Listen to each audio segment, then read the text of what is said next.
UPPSC के माध्यम से आयोजित होने जा रही उत्तर प्रदेश में एलटी ग्रेड शिक्षक भर्ती के लिए ओटीआर करने के बाद ही आप अपना फॉर्म कंप्लीट कर सकते हैं। 14 दिन में ओटीआर करने वाले अभ्यर्थियों की संख्या 2.5 लाख पहुंच चुकी है। हालांकि ऐसे अभ्यर्थी जो ऑलरेडी ओटीआर कर चुके हैं उनको दोबारा ओटीआर करने की जरूरत नहीं है। तो ऐसे में आप अंदाज़ा लगा सकते हैं कि मोटा मोटी कितने आवेदन हो चुके होंगे अब तक।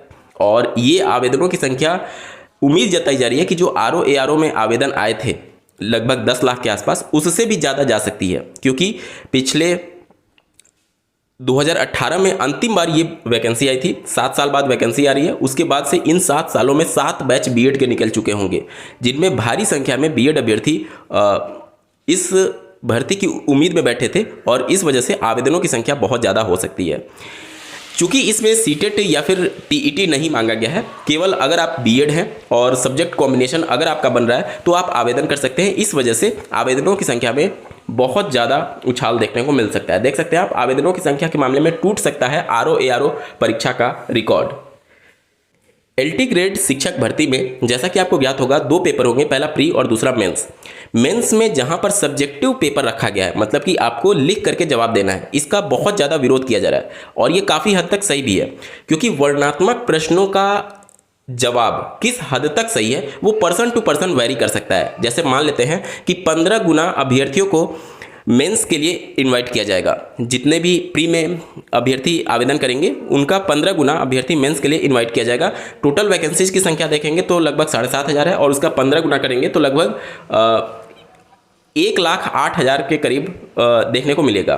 तो मोटा मोटी अगर राउंड फिगर कर दें तो 1 लाख अभ्यर्थी सफल होने वाले हैं। अब इस 1 लाख कॉपियों को कोई व्यक्ति जांच नहीं सकता, अलग अलग व्यक्ति ही जांचेंगे, जाहिर सी बात है। और चूंकि वर्णनात्मक प्रश्न है इस वजह से प्रत्येक व्यक्ति का पैरामीटर अलग हो सकता है। जब तक आप उसके मन मुताबिक उत्तर नहीं देंगे तो हो सकता है कि वो उसी प्रश्न का कोई दूसरा जांचने वाला हो तो अलग नंबर देगा और दूसरा कोई व्यक्ति उसको जांच रहा होगा तो उसका अलग नंबर अलॉट कर सकता है। वहीं पर अगर ये पेपर ऑब्जेक्टिव होता तो इस प्रकार का विवाद नहीं उत्पन्न होता। अगर आपको याद हो, उत्तर प्रदेश की 68,500 सहायक अध्यापक भर्ती जो कि प्राइमरी के लिए थी, उसमें भी पेपर जो था वो सब्जेक्टिव था और यहाँ पर वर्णनात्मक प्रश्न नहीं थे, बल्कि आपको 1 लाइन में या फिर मैक्सिमम 2 लाइन में उत्तर उसका देना था या फिर डायरेक्टली आप जवाब भी लिख सकते थे। उसको लेकर के कितना विवाद हुआ था आपको पता होगा। तो निश्चित तौर पर ये विवादों को जन्म देने जैसी ही स्थिति उत्पन्न हो सकती है एलटी ग्रेड शिक्षक भर्ती में, क्योंकि वहाँ पर 1 लाइन में या फिर केवल प्रश्न का जवाब लिख करके देना था, तब इतना विवाद हुआ था। यहाँ पर तो वर्णनात्मक प्रश्न है, क्या वो टॉपिक जो कि एग्जामिनर आपसे सर्च कर रहा है एग्जैक्टली वो आप लिख रहे हैं या नहीं, ये मैटर करेगा। अलग अलग एग्जामिनर अगर उसको कॉपी चेक कर रहे हैं तो वहाँ पर भी नंबर घटने या फिर बढ़ने की संभावना हो सकती है। तो बहुत ज़्यादा विवाद हो सकता है और इसको लेकर के अभ्यर्थी लगातार इसका विरोध कर रहे हैं कि वो पेपर भी ऑब्जेक्टिव हो, ना कि सब्जेक्टिव। आप स्क्रीन पर देख पा रहे होंगे, मुख्य परीक्षा में भी प्रारंभिक की तरह ही ऑब्जेक्टिव प्रश्न पूछने की उठाई गई है मांग। एलटी ग्रेड की मुख्य परीक्षा में वर्णनात्मक प्रश्नों का विरोध किया जा रहा है। अब इसके पीछे क्या कारण बताया जा रहा है, देखिए। छात्रों का तर्क है कि आयोग की पीसीएस हो या आरओ एआरओ हो, इतनी बड़ी भर्ती कभी नहीं आती। इन भर्तियों में केवल 200 से 900 तक ही पद आते हैं, जिनमें मुख्य परीक्षा में अधिकतम 10 से 12,000 अभ्यर्थी शामिल होते हैं। एलटी ग्रेड में 7466 पदों के सापेक्ष 15 गुना या 1 लाख से अधिक अभ्यर्थी मुख्य परीक्षा में शामिल होंगे। इतने बड़े स्तर पर उत्तर पुस्तिकाओं के मूल्यांकन में अनियमितताओं की आशंका है। अभ्यर्थियों का कहना है कि आयोग को विश्वास बनाए रखने के लिए मुख्य परीक्षा भी ऑब्जेक्टिव करना चाहिए। चलिए बढ़ते हैं अगली खबर की तरफ। जैसा कि आपको ज्ञात होगा, उत्तर प्रदेश में शिक्षा सेवा चयन आयोग के द्वारा शिक्षा विभाग के सभी अधिकारियों की एक महत्वपूर्ण बैठक हुई थी, जिसमें सभी स्तर के पदों के लिए अध्याचन का प्रारूप तय करने की बात कही गई थी। उसी के क्रम में प्रारूप जो था वो तैयार कर लिया गया था और शिक्षा सेवा चयन आयोग को जो शिक्षा विभाग है अध्याचन जल्द भेजने की प्रतिबद्धता जाहिर की गई थी। उसी के क्रम में आप देख सकते हैं कार्रवाई शुरू हो चुकी है। शिक्षक भर्ती के लिए निदेशक ने मांगा रिक्त पदों का विवरण। जो एडेड विद्यालय होते हैं कक्षा 9 से 12 वाले, वहाँ पर ये भर्ती का विज्ञापन जारी करने के लिए अध्याचन की तैयारी की जा रही है। रिक्त पदों का विवरण मांगा गया है, ठीक है। इस बार टीजीटी पीजीटी में अहम बदलाव हो सकते हैं। अगर आप कमेंट करेंगे तो मैं एक डेडिकेटेड वीडियो बना दूंगा कि क्या क्या बदलाव प्रस्तावित हो सकते हैं। जरूर देखिएगा आप वीडियो, क्योंकि बहुत कुछ चेंजेज हो जाएंगे पिछली टीजीटी में और इस टीजीटी में। चलिए बढ़ते हैं अगली खबर की तरफ। उत्तराखंड में शिक्षा की सुधार को लेकर के बड़ा पहल किया गया है।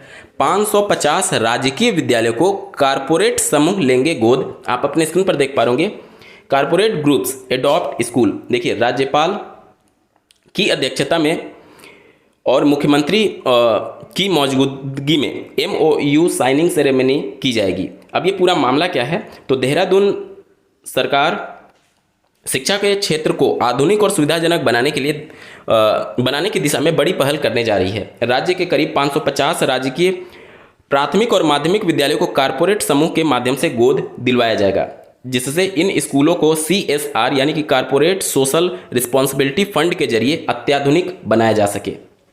क्या ये प्राइवेटाइजेशन की तरफ पहला कदम होने जा रहा है? जिस तरीके से उत्तर प्रदेश के परिषदीय प्राथमिक विद्यालयों का मर्जर किया जा रहा है, मामला कोर्ट में गया, सिंगल बेंच के द्वारा जो राज्य सरकार की कार्रवाई है उसको शिक्षा नीति के अनुरूप बताया गया और उसमें किसी भी प्रकार की खामी नहीं बताई गई और जो याचिका करते थे उनकी याचिका को खारिज कर दिया गया। अन्य राज्यों में भी इस प्रकार की मर्जिंग प्रक्रिया चल रही है और अब स्कूलों को प्राइवेट संस्थाएं जो हैं वो गोद ले रही हैं, यानी कि धीरे धीरे वो उनको प्राइवेट हाथों में दिया जा रहा है। इसकी शुरुआत कहाँ से हुई, तो राष्ट्रीय शिक्षा नीति में इसके बारे में जिक्र किया गया है। आप अपने स्क्रीन पर देख पा रहे राष्ट्रीय शिक्षा नीति का जो पेज नंबर 30 है उस पर जब आप जाएंगे तो एक पॉइंट आपको देखने को मिलेगा। देखिए 7.10 to further enhance cooperation and positive synergy among school including between public and private school, the twinning pairing of one public school with one private school will be adopted across the country so that such paired school may meet, interact with each other, learn from each other and also share resources if possible. Best practice of private school will be documented, shared and institutionalized in public school and vice versa where possible. यानी कि शिक्षा नीति ये पैरवी करती है कि शिक्षा में अमूलचूल परिवर्तन और सुधार के लिए जो प्राइवेट स्कूल है उनको सरकारी स्कूलों के साथ पेयर किया जाए, उनके रिसोर्सेज को यूज किया जाए। अब सरकारी स्कूलों को प्राइवेट संस्थाओं को गोद देने का मतलब कि उनकी रिसोर्सेज का ये यूज करेंगे और उनका मैनेजमेंट जो है वो अब प्राइवेट विद्यालय देखेंगे। अब यहाँ पर शिक्षा नीति इसकी ये बिल्कुल भी नहीं कहता कि गोद लेकर के पूरा मैनेजमेंट ही प्राइवेट के हाथों में दे दीजिए, क्योंकि उसके बाद से बहुत चीज़ें बदल जाएंगी। यहाँ पर पेयर करके जो चीज़ें हैं, जो कंट्रोल है वो सरकार के हाथों में ही होना चाहिए। लेकिन अगर पूरी तरीके से गोद दे दिया गया तो निश्चित तौर पर ये प्राइवेटाइजेशन, क्योंकि अगर एक बार इसका रिजल्ट अच्छा आया तो जाहिर सी बात है सभी विद्यालयों को सरकार इस तरीके से गोद देने लगेगी। अगर आपको याद हो तो जब पहली बार केंद्र में वर्तमान सत्ता की पार्टी बनी थी तो सांसद को एक गाँव गोद लेना था। आज देख लीजिए उन गाँवों का नामो निशान तक नहीं है। 100 स्मार्ट सिटी बनाने की बात कही गई थी, कहाँ पर 100 स्मार्ट सिटी आप देख लीजिए। तो गोद लेने का मतलब वाकई में ये उनकी में बदलाव होगा या फिर सिर्फ इसी तरीके से करके धीरे धीरे स्कूलों को प्राइवेट कर दिया जाएगा? निश्चित तौर पर बड़ा सवाल है और सबको सचेत होने की जरूरत है। इस वीडियो को देखने के लिए आपका बहुत बहुत धन्यवाद। भगवान करे आपका दिन शुभ हो।